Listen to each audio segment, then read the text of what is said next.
dia Jesus foi morto pelos nossos pecados, mas no terceiro dia ele ressuscitou. Ele venceu a morte e ele voltou à vida, mostrando que para Deus nada é impossível, mostrando que um dia nós também vamos ressuscitar. Isso se Jesus não voltar e nos buscar antes, mas um dia que ele chamar a sua igreja, onde nós estivermos, nós vamos ressuscitar e nos encontrar com ele nas nuvens. Essa é a palavra que eu queria deixar para você. Jesus, de forma triunfante, vence a morte. O nosso maior inimigo foi morto. Aquilo que mais nos amedronta já não nos causa mais pânico, porque o nosso Jesus, aquele Jesus a quem nós servimos, ele venceu a morte. Amém? Louvado seja o nome do Senhor. E eu quero, nesse momento, convidar você para celebrar a ceia do Senhor. Antes de Jesus vencer a morte, ele se reuniu com os seus discípulos num último jantar ali entre eles, como se fosse um jantar de despedida, antes dele enfrentar aquele dia terrível. E ele chamou os seus discípulos e junto com eles fez uma ceia. E quando Jesus estava fazendo essa ceia, ele pegou um pedaço de pão, como eu estou pegando aqui, ele repartiu entre os seus discípulos e ele disse assim: olha, esse pão, ele representa o meu corpo. O meu corpo é entregue por causa de vocês. Jesus, ele não foi assassinado. Jesus se entregou à morte. Ele quis ir para a cruz. Se ele não quisesse, ele não iria. Se ele quisesse, ele disse a Pedro que ele clamaria a Deus e Deus mandaria uma legião, um exército de anjos e os anjos livrariam ele desse negócio. Mas ele decidiu, por amor a mim e a você, enfrentar a morte. E Jesus falou assim: olha, esse pão aqui, ele simboliza o meu corpo. Lembra que Deus mandou o maná no deserto, todos os dias? O pão vivo que desceu do céu é Jesus. O maná era um símbolo de Jesus. E Jesus disse assim: olha, e esse vinho que nós vamos tomar, ele representa o meu sangue.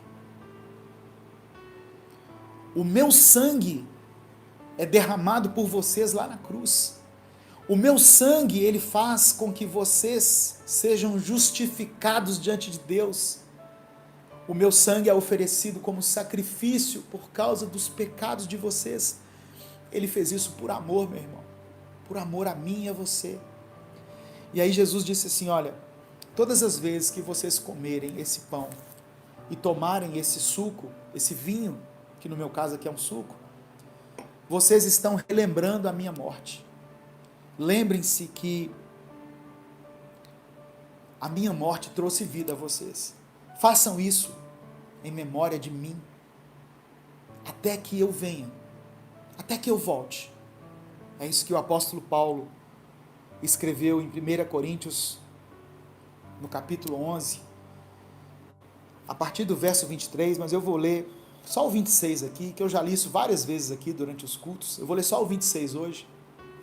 Paulo escreveu assim: olha, porque sempre que comerem deste pão e beberem deste cálice, vocês anunciam a morte do Senhor, até que ele venha. Nós estamos aqui, nesse momento de ceia, anunciando a morte de Jesus, mas nos lembrando, principalmente nesse dia, que ele não parou ali na morte. A morte não o deteve. No terceiro dia, ele ressurgiu dos mortos. E ele subiu aos céus e ele está sentado hoje à direita de Deus, à direita do Pai, de onde ele intercede por nós.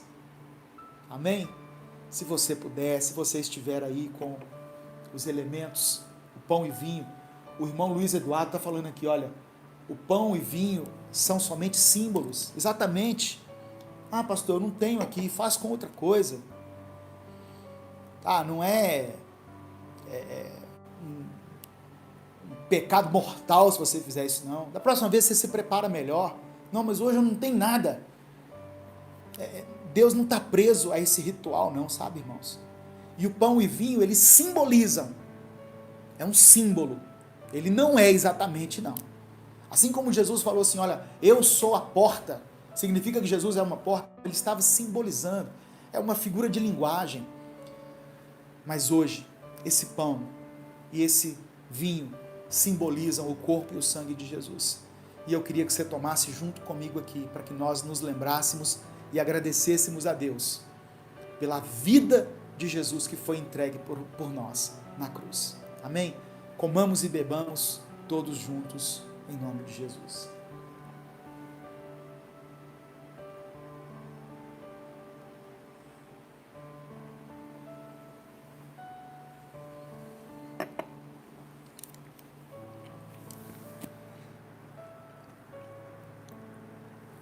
Eu quero que você faça também a sua oração individual, agradecendo a Deus aí. Porque o sacrifício de Jesus é que nos livrou da morte. Ele é a expressão da misericórdia e da graça de Deus sobre a nossa vida. E a misericórdia do Senhor se renova a cada manhã. O sacrifício, pastor, o sacrifício foi há mais de 2000 anos. Ele se renova a cada manhã. Porque a misericórdia do Senhor, o olhar de Deus sobre a humanidade, sobre aqueles que reconhecem esse sacrifício, antes de olhar para nós, antes de olhar para o nosso pecado, Deus olha para a morte do seu filho, para o sacrifício do seu filho. E aí ele nos vê como um povo santo e separado. Amém? Glória a Deus. Eu quero orar, encerrando aqui, agradecendo a todos que se tornaram membros, todos que contribuíram de alguma maneira com uma oferta aqui no Superchat, ou na nossa conta jurídica, ou no Apoia-se, ou você que compartilhou esse link. Eu agradeço pela sua vida, em nome de Jesus. Amém? E continue se cuidando, nós estamos em meio a uma pandemia, o vírus é real, a doença é real, ela tem uma letalidade que as outras doenças não têm. Algumas pessoas estão dizendo assim, então não está morrendo de mais, ninguém morre de mais nada. Sim, morre todos os dias de várias outras coisas, mas não se morre tanto quanto pela causa da Covid-19, que tem um poder de contaminação muito grande e uma letalidade fatal. Então se cuida, em nome de Jesus. Cuide de você, cuide de quem você ama. Amém? Vamos orar em nome de Jesus. Pai amado e querido, nós te agradecemos por esse culto tão abençoado, por essa palavra que nos traz vida, que nos faz lembrar que iremos sim enfrentar a morte, mas que temos a esperança em nosso coração, porque Jesus venceu a morte. Que o Espírito Santo possa gerar fruto no coração de todos aqueles que receberem essa ministração e essa palavra. Que nós possamos sempre nos lembrar, ó Deus, do teu sacrifício por nós. Em nome de Jesus. O Senhor te abençoe e te guarde. O Senhor faça resplandecer o seu rosto sobre ti e tenha misericórdia de ti. O Senhor sobre ti estenda a tua face, sobre a sua casa, sobre a sua família, sobre os seus negócios, sobre a sua saúde, sobre os seus parentes, sobre aquele que está lutando contra as enfermidades, que Ele estenda a sua face e que o Senhor te dê a paz. Amém? Que Deus abençoe, em nome de Jesus. Eu continuo aqui mais um minuto aqui, olhando os comentários, né? E continue colocando aqui o seu pedido de oração. Amém? Que Deus abençoe você. Uma semana de vitória e de bênção para você e para a sua família. Em nome de Jesus.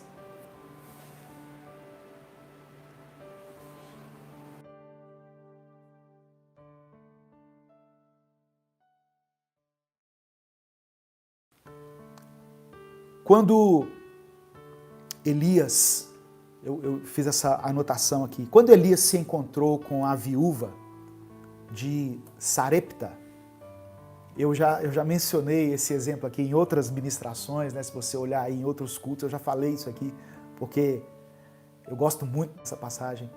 Quando Elias se encontrou com aquela viúva que estava catando graveto, que tinha um pouquinho só de alimento, ela tinha um pouquinho só de semente, o que Elias disse para ela foi o seguinte: olha, não coma a sua última semente, plante a sua última semente.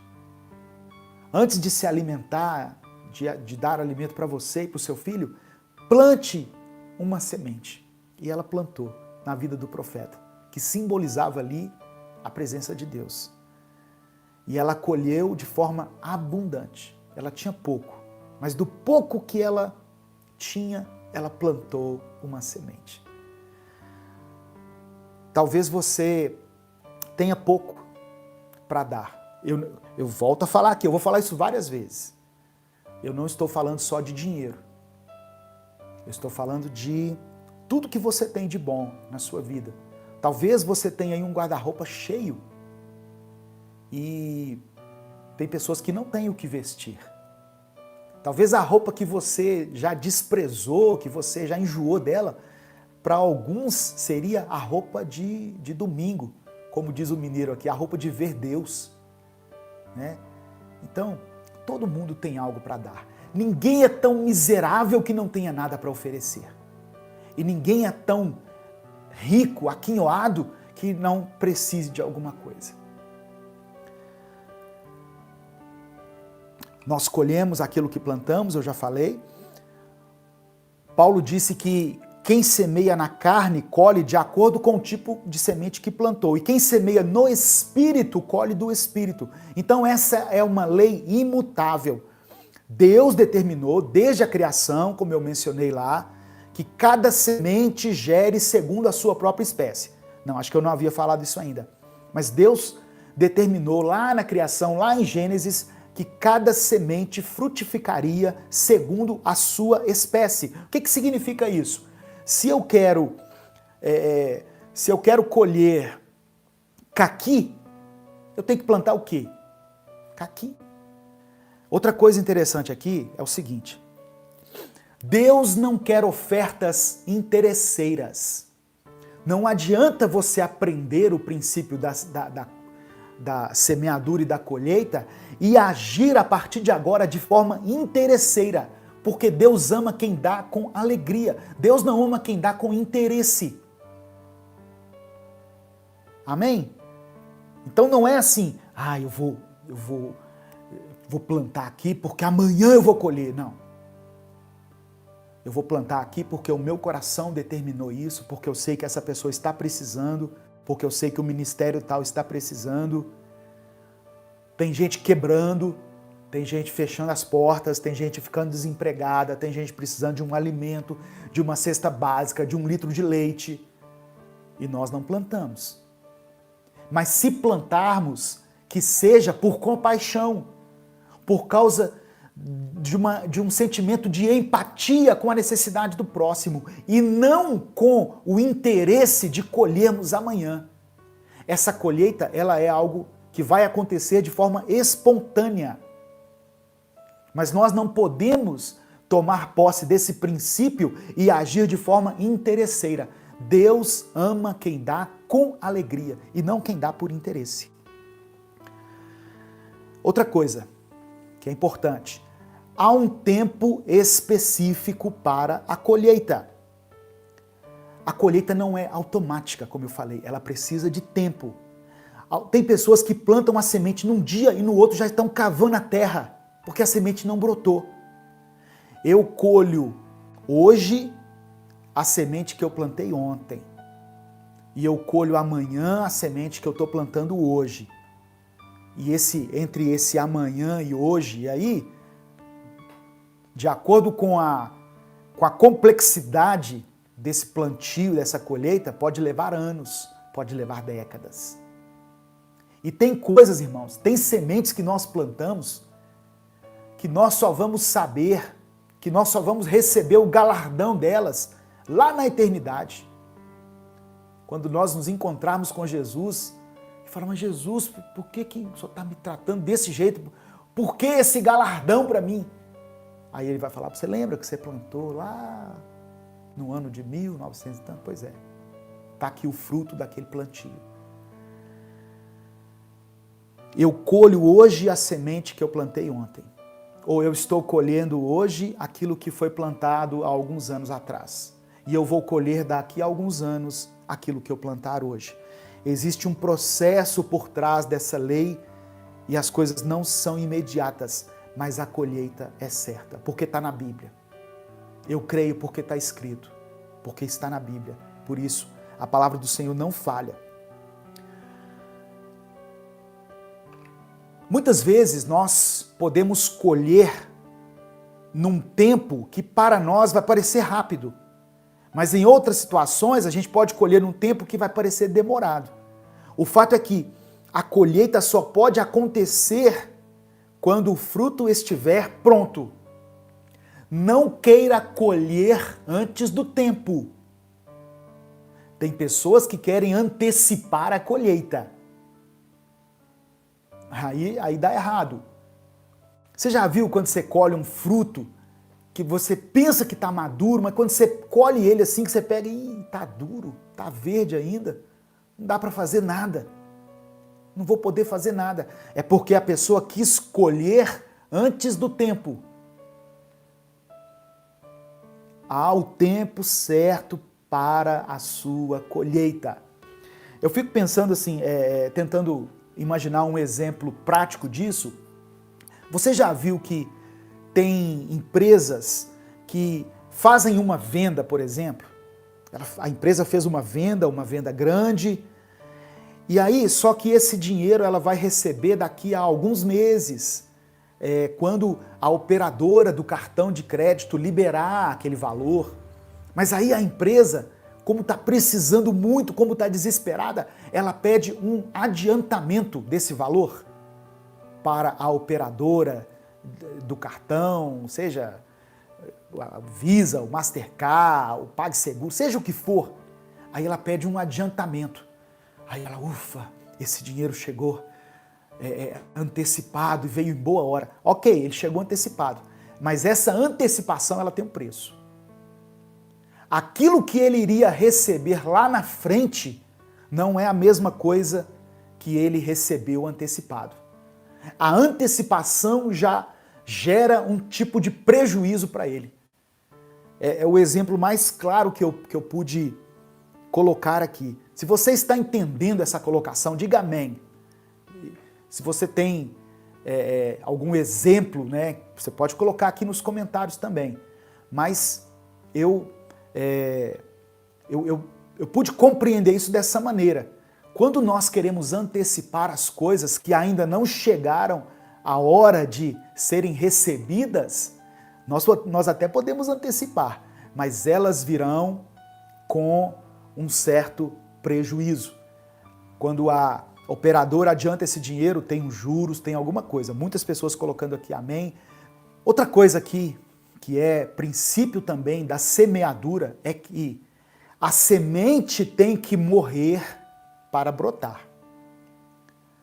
Nós temos que entender isso. A semente só frutifica se ela morrer. Jesus que falou isso em João capítulo 12, versículo 24. Você pode abrir a sua Bíblia aí.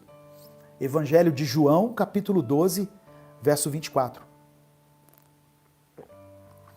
Jesus disse assim, olha, em verdade vos digo, se o grão de trigo caindo na terra não morrer, fica ele só. Mas se morrer, produz muito fruto. Então a lição que nós tiramos daqui, entre o reino físico e o reino espiritual, é que nós não damos, como eu disse, nós não damos com a intenção de receber, mas sim pelo propósito de ajudar aquela pessoa, de ajudar alguém ou aquela instituição. Essa semente, irmãos, ela tem que ser legítima. Ela tem que morrer. Ela tem que morrer para o seu egoísmo, para a sua ganância. Entendeu? O princípio da semeadura e da colheita, ele tem que ser espontâneo, natural, legítimo. Então essa semente, esse sentimento de ganância, de egoísmo, de corrupção, de querer levar vantagem, ele precisa morrer. A semente tem que morrer para brotar. É o que Jesus está falando aqui. Se o grão de trigo cair na terra e permanecer vivo, ele fica sozinho. Mas se ele morrer, ele produz muito fruto. Você já viu que a semente, antes de brotar, ela seca? A semente, antes de germinar, ela seca. Ela fica esturricada. Aí depois ela brota. Então, quando nós ofertamos, seja do nosso dinheiro, seja do nosso tempo, seja da nossa compreensão para alguém, nós estamos lançando uma semente que dará uma colheita. E nós semeamos com a consciência de que isso vai produzir frutos. Mas nós não podemos fazer isso pensando somente na colheita. A semente precisa morrer para brotar.